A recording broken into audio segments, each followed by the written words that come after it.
Today in Getting Real with the Housewives, Sutton Stracke didn't want the police called on Dorit and Kyle during their explosive fight. Plus, Lisa Barlow is done with Whitney as Jessel Tank reacts to the plastic surgery rumors. And Ashley Darby updates us on her divorce as Mia Thornton dishes on her dating life. No. Okay. I actually just revoked his access to my floor. Oh, okay. So Gordon can't come to my floor. Got it. And say hello to the new ladies of London. We have the scoop on a new Housewives franchise. We got that plus so much more on today's Getting Real with the Housewives. Hey everyone, it's Christina and welcome to Getting Real with the Housewives. And we have lots of exclusive news for you this week, so let's dive right in. All right, we have all seen the trailer by now. The Beverly Hills trailer is just so explosive, and Kyle and Dorit's screaming match not only shocked us, but also their co-star Sutton Stracke. Sutton exclusively told Us Weekly at haou Fan Fest in London, "My thoughts were, let's not have the police called on us." Now, Bravo dropped the highly anticipated trailer. I feel like we've been talking about this for weeks, months, and we saw Kyle and Dorit get into a heated altercation at a dinner party. While it's not really known what led to the pair's blow-up, they have been at odds since the end of last season after news broke of Kyle's separation from Mauricio, and even Sutton was kind of caught off guard by the moment. She said, "That evening is going to be a really great episode because I think none of us saw it coming. I'm going to keep you on pins and needles because it was wild." I cannot wait. It's going to be so good. She, however, declined to share whether Kyle and Dorit can ever mend fences and repair their relationship. Sutton said at the event, further teasing Kyle's journey this season, saying, "I'm not going to comment on that, whether or not Kyle and Dorit can get back on track." She said, "I think that there was some tough love from me with Kyle, but the word love is involved with that. I think that there are lots of explosive arguments that we're going to see, but then we're also going to see a lot of fun. It balances." She specifically was trying to be more sensitive with Kyle throughout the upcoming episodes, considering her separation. She said, "I wanted to be a better friend," and she stressed that their friendship kind of had to go through some rocky times to get there, but I want to see her happy. Sutton and Kyle have kind of always been on and off, so it'll be interesting to see how their relationship progresses or degresses throughout this season. But this is going to be a moment that the Kyle and Dorit moment is something that we have seen bubbling up for many seasons.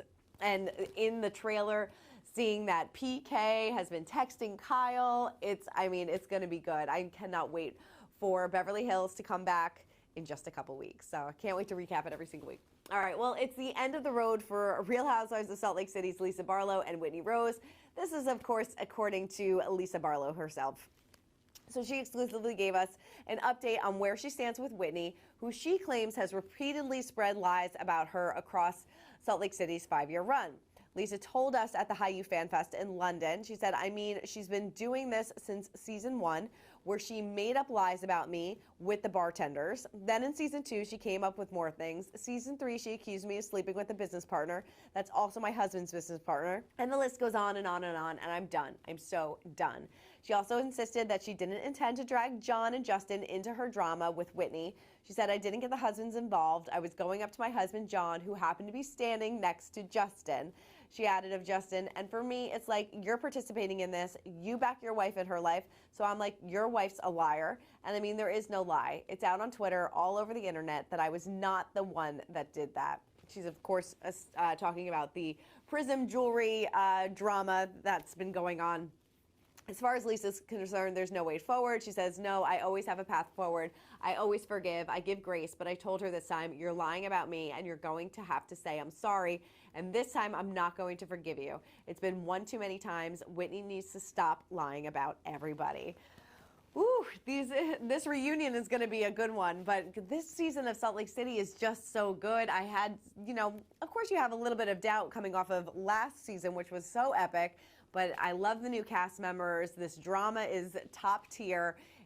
Salt Lake City is arguably one of my favorite Housewives franchise right now. I'd love to know where it ranks in your Housewives viewing.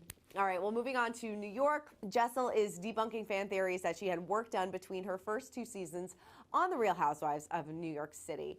She exclusively told Us Weekly at the same fan fest in London, "I think that when you're in reality TV, it's so natural to be like, oh, she got plastic surgery, or she did this, or she's on Ozempic. I actually effing hate Ozempic. I would never put needles in myself."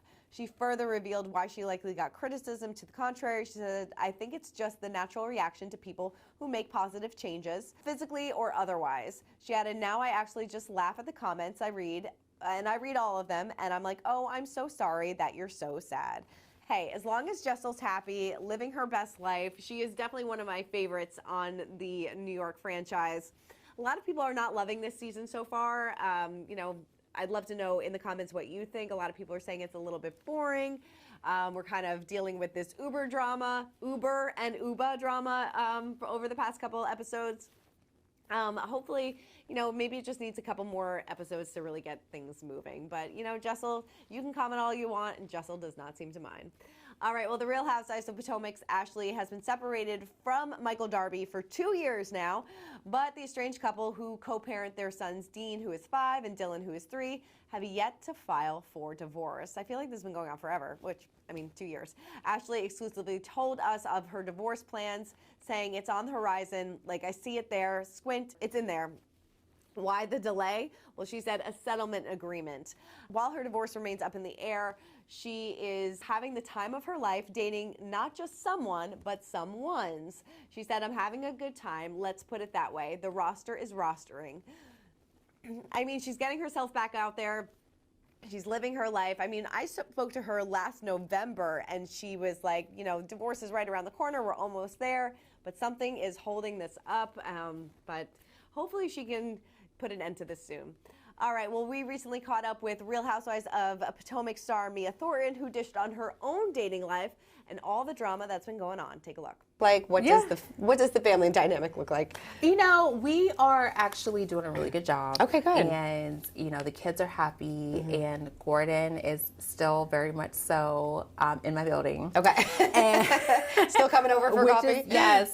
Still, I'm like, okay. And I'm okay with it. Like, as long as there's no negativity around it. I don't like negative things. Like, I'm a peace girl, contrary to popular belief. Sure. I really do like peace. Yeah. And as long as you're coming with good energy, then you are always welcome in my corner suite. Okay. Right. But the moment that it's anything different and you try to control what's going on in my corner suite, you have got to 86 get out. Yeah. Right. Has he been trying to do that at all, or has he kind of respected your boundaries? No, he's respecting my boundaries. Okay. Good. Yeah, but that's also good. because he's dating. Oh, okay. Yeah. Yes. So I think that he's now distracted and he has his attention on someone else, which is great. That's great. I'm like, pass the torch, honey, clock in. It's time for you to clock in, okay? Yes. And it works out well. The kids love her. Oh, good. Do you like her? I do. Okay. I think that she's a good addition to our family. Nice. She's a good team member. Okay, good. And so hopefully she'll stick around for All right, that's great. And what is Gordon's relationship like with Ink now? Are they... So they haven't seen each other. Oh, like, okay. I purposely have, like, when Ink is in town, I'm just like, you know what? So going to the Airbnbs? No. Yeah, okay. No. Okay. I actually just revoked his access to my floor. Oh, okay. So Gordon can't come to my floor. Got it. All right. And that's been a really great boundary because now I take, like, the back service elevator, so I never run into him. Got it. Okay. And we don't see him. All right. Yeah. Well, that's good. And then Ink comes a lot of times when, like, Gordon's out of town. We're doing a better job of just kind of being mindful of his feelings. Okay. And I don't know how long I'm going to be doing that. Right. But for now, that's what's working. Right. This bombshell that you drop at the end of this episode, I gasped. Yeah. I was like, I did too. You did. Were you planning to, reveal that Karen, butt dialed you and she was not with her husband? No. Okay. It was not planned. Okay. I know it does seem that way, Okay. but honestly, it just came to me when, it was a lot. Karen had been coming after Jacqueline all day. And when Joy showed up, she came and I was like, oh, Joy was with me that day. Yeah. Yeah, she can vouch for me. And I was like, maybe now is the time, so, and it wasn't planned. And I hate that I had to bring it up, but quite frankly, I am so exhausted watching Karen come after my girl. Yeah. I'm like, listen, you're not going to call her a liar. Sure. I will stand in there. You guys can call me a liar all day long. Yeah. I don't care. Right. Jacqueline, leave her be. Right, yes. Leave her be. She did not lie. No. All right, wrapping it up with some big news because it was announced that The Real Housewives of London is coming to haou, which is an international all-reality SVOD streaming service from NBC Universal. And this was announced during that first ever haou Fan Fest in London. Bravo aired a similar series called Ladies of London, of course, Caroline Stanbury, back in 2014. That ran for 3 seasons and documented the lives of British socialites and American women who moved to London. However, Roll, I guess we'll call it, is haou's first original series and is produced by Monkey, the same company behind British reality series made in Chelsea. Very excited about this. The Real Housewives of London is set to premiere in late 2025, though a precise premiere date has not been disclosed. The series will air exclusively on haou. Cast members for the upcoming Housewives installment have not yet been announced. So excited that we are getting another Housewives franchise in London. I love the Ladies of London. I love Caroline Stanbury. Hopefully maybe she makes a little pop-ins here and there, but I think that this is going to be a really great franchise. All right, well, that is it for this week's episode of Getting Real with the Housewives. Let me know in the comments what your thoughts were on that Real Housewives of Beverly Hills trailer, because we just have a few more weeks to go. All right, keep commenting, keep subscribing, and I'll see you next week.